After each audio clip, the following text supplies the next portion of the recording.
Hey guys, Mike Ellenis here with another truth for today. Today's verse is Genesis 39, verse 2. Now, what it says in here is that Joseph had just been sold into slavery, but it says that God was with him and prospered him in everything that he did.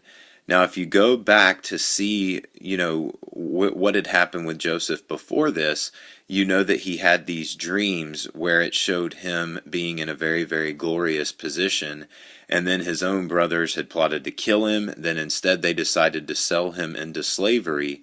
So as you can see, Joseph probably, when he woke up from those dreams, was not envisioning himself as being a slave. His version or his vision of the way that dream or those dreams would come into fulfillment probably looked a lot different than the reality that he was currently facing. And that just reminds me of the truth of the Bible that says that God's ways are not our ways.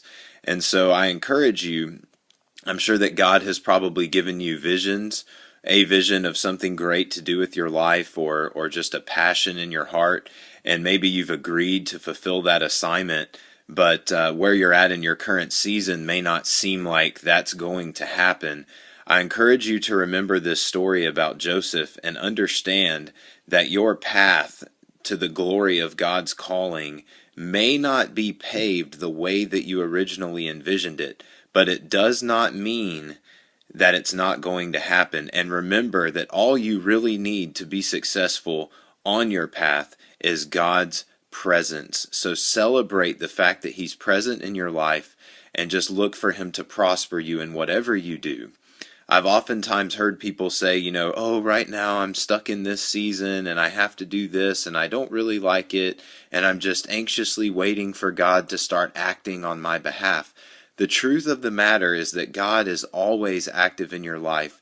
So even though you may feel stuck in something or you don't feel like you're really walking in the purpose that God has for you, I would encourage you to think and look around, because the chances are you're doing exactly what God had in mind, and He is prepping you and posturing you for the fulfillment of the vision that He has placed in your heart. That's exactly what He was doing in Joseph, and I'm sure He's doing it in your life right now.